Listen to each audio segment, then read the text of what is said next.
Bone-chilling frost pierced Xiao Yang's chest. As he lay on the frozen earth of his previous life, his vision blurring with the falling snow, he looked up into the eyes of Qin Fei, the man he had called brother, and Jiang Ting, the woman he had spent a decade protecting. He had given them everything, his cultivation, his resources, his very future, only for them to stand over him as his executioners. He died with a heart full of ash, a holy son who was nothing more than a sacrificial lamb for a sect that never loved him. But then, the darkness shattered. Xiao Yang's eyes snapped open to the scent of sandalwood and the warmth of a morning sun he hadn't seen in years. He wasn't in the frozen wasteland. He was back in the Holy Sun's pavilion of the Qingyang sword sect. His hands were smooth. His golden core pulsed with untapped power. And the date was 10 years earlier. The heavens had given him a second chance, but not to be a hero again. As he sat by his window, watching the familiar disciples move about the courtyard below, a cold, detached smile touched his lips. In this life, he would not be the shield for the ungrateful. He would be the storm that broke them. The transition began the moment he stepped into the great hall of the sect. The air was thick with the familiar, suffocating pressure of the elders' expectations. At the center of the hall, the sect master Jiang Qitian sat like a god on a throne of jade, his face twisted in a mask of practiced disappointment. Beside him, Qin Fei leaned on a cane, looking pale and fragile, while Jiang Ting stood with her arms crossed, her eyes full of a righteous indignation that Xiao Yang once mistook for care. They were waiting for him to kneel. They were waiting for the guilty holy son to beg for forgiveness for injuring the precious Qin Fei during a spar. "Xiao Yang!" Jiang Qitian's voice thundered, echoing off the high stone arches. "Look at your junior brother. You were the holy son, yet you were ruthless enough to wound him during a spar. Your arrogance has brought shame to the Qingyang sword sect. Kneel and apologize. Then hand over your 3-turn golden pills to help Qin Fei recover." In his past life, Xiao Yang would have bowed until his forehead hit the stone. He would have offered his rarest spirit pills to heal the man who had framed him. But today, Xiao Yang stood as straight as a spear. His voice didn't tremble when he spoke. It cut through the room like a winter wind. "Disciple Xiao Yang recognizes that he is lacking in virtue and talent," he began, his gaze sweeping over the council of elders with a terrifyingly calm indifference. "I have realized that I am unworthy of the heavy burden of being the Holy Son. Therefore, I request the sect master and the elders to depose me. As of this moment, I am no longer the Holy Son of Qingyang. Give the title to Qin Fei. He seems to want it so much he's willing to fake an injury for it." The silence that followed was absolute. He watched the confusion flicker in Qin Fei's eyes. The manipulator had lost his leverage because the victim no longer cared about the prize. Jiang Qitian's face turned a deep shade of purple. You dare threaten the sect with your resignation?" Xiao Yang didn't wait for the lecture. He reached for the Holy Son's jade pendant, the symbol of his status, and tossed it onto the floor. The sound of the jade hitting the stone echoed like a thunderclap. He walked out of the hall without looking back, leaving the most powerful men in the region staring at a piece of discarded jewelry. The days that followed were a master class in psychological warfare.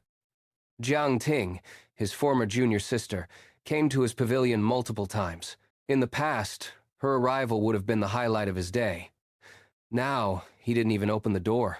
When she finally cornered him in the medicinal gardens, her voice was shrill with a mix of anger and a strange underlying panic. "Xiao Yang! How long are you going to act like this?" she screamed, her face flushed with indignation. "Qin Fei is still hurt, and you haven't visited him once. You're being selfish and petty just because Father scolded you. Stop this deposition nonsense and take back the pendant." Xiao Yang looked at her, really looked at her for the first time since his rebirth. He saw the elegant curve of her neck, the way her silken robes clung to her frame, and the beauty that had once blinded him to her cruelty. But his heart felt nothing but a cold, clinical disgust. "Jiang Ting," he said, his voice flat.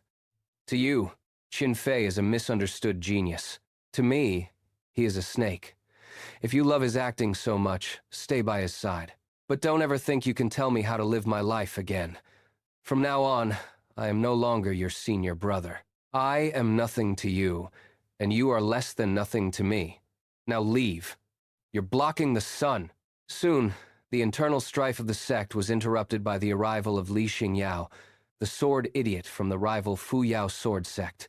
She had come to challenge the holy son of Qingyang, unaware that the position was now a hollow joke. When the other disciples, led by a still injured Qin Fei, cowered in fear of her reputation, Jiang Qitian sent a messenger to order Xiao Yang to defend the sect's honor. Xiao Yang's response was a short, brutal note. "The honor is Qin Fei's now. Let him fight." However, Li Xingyao sought only the strongest blade.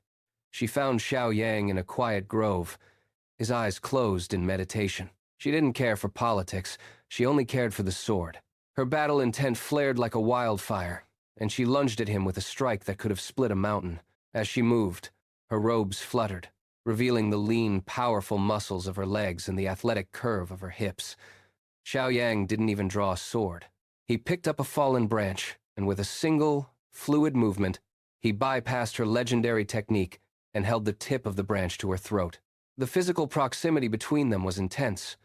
Xiao Yang could feel the heat radiating from her body, the scent of wild jasmine and sweat clinging to her skin. Her chest heaved against her tight-fitting tunic as she gasped for air, her eyes wide with a mixture of terror and sudden, intense obsession. "You've reached the level of sword heart?" she whispered, her voice trembling. She didn't see a disgraced disciple. She saw a god in exile. The way he dominated her without even using a real weapon sent a thrill of forbidden excitement through her. She left the mountain that day, but the look she gave Xiao Yang was one of a woman who had found her new master. The pressure built toward the opening of the Qingyang secret realm. To officially leave the sect, Xiao Yang agreed to enter one last time. In his previous life, he had held himself back, allowing Jiang Ting to take the glory. This time, the gloves were off. As he entered the realm, the air turned heavy with the sword intent of thousands of fallen masters. While other disciples struggled at level 3, and while Qin Fei used hidden treasures to crawl toward level 5, Xiao Yang walked as if he were strolling through his own garden. He climbed the Sword Burial Mountain, a place no one had conquered in 3 centuries. When Xiao Yang reached the peak, he stood before the rusted, ancient Zixiao immortal sword. He reached out and gripped the hilt, and in that instant, a level 10 sword intent erupted from his body, a force so pure it turned the sky purple and shattered the clouds. He pulled the blade from the stone, and the immortal sword didn't just submit, it sang in his hand. When he walked out of the realm, the Zixiao blade glowing with celestial light on his back, the greed in the elder's eyes was palpable. They demanded he hand over the treasure for safekeeping, but Xiao Yang only looked at them with a pitying gaze. "The sword chose me. If you want it, take it from my cold, dead hands." But the final severing required breaking the parasites who claimed to be his blood. The Xiao family, the greedy clan that had used his status to bully their neighbors, arrived at the gates like starving wolves. They were led by his mother and younger brother, Xiao Fei. "Xiao Yang, you ungrateful brat!" his mother shrieked. "How dare you get deposed? How will our family survive? Give us your storage ring and the immortal sword as compensation for the years we spent feeding you." Xiao Yang stood before them, a figure of obsidian and ice. "You spent years feeding me?" He laughed, a cold, hollow sound. "You fed me scraps while you used my stipend to buy jade and silk. You aren't my family. You are parasites." He took out a dagger and sliced his own palm, letting the blood drip onto the dry earth. "This blood is the last thing I owe you for the life you gave me. From this moment on, the Xiao family has no son named Xiao Yang. If any of you follow me, I will treat you the same way I treat my enemies." He flicked his hand, and a gust of sword chi sent the Xiao family tumbling down the mountain steps, leaving them in the dirt. The grand finale arrived with the sect competition. This was meant to be the day Qin Fei was officially crowned as the new Holy Sun. The arena was packed with thousands of spectators. Qin Fei stood on the stage in shimmering white robes, looking every bit the hero. "Senior brother Xiao Yang," Qin Fei said, his voice amplified. "Even if you have the immortal sword, the way of the sword is about heart. Today, I will show you that the sect was right to choose me." Xiao Yang stepped onto the stage in simple black travel clothes. He didn't even draw the immortal sword. He carried a common iron training blade. The fight was a massacre of expectations. Qin Fei used the most advanced, flashy techniques, his movements like dancing light. Xiaoyang simply stood his ground, parrying every strike with a flick of his wrist. When Qin Fei, driven to madness, tried to use a hidden poison needle, the same move he had used to kill Xiaoyang in the previous life, Xiaoyang's eyes turned into twin voids of darkness. "History will not repeat itself," he whispered. He moved with a speed that defied the Golden Core realm, grabbing Qin Fei's wrist and snapping it like a dry twig. But he wasn't done. He dropped low and delivered a strike that was as crude as it was devastating. It was the monkey stealing peaches, a direct, bone-shattering blow to Qin Fei's groin. The sound that left Qin Fei's throat was not human. It was a high-pitched, agonizing wail as his foundation was physically and spiritually pulverized. He collapsed into a heap of sobbing, ruined flesh, his face turning a shade of purple that signaled the end of his manhood. The noble holy son was reduced to a broken, emasculated pile of meat in front of thousands. "Xiaoyang!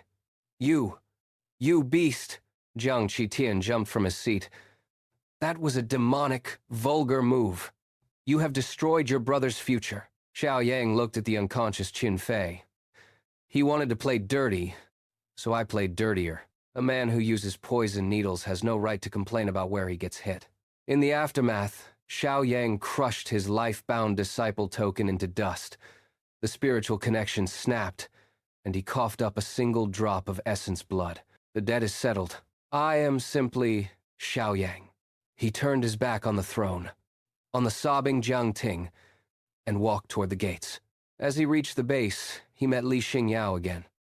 She was waiting, her eyes burning with a new kind of fire. She had discarded her sect robes, wearing a tight, form-fitting travel outfit that accentuated every line of her body. "You're leaving?" she asked, her voice low. "I am," Xiaoyang replied.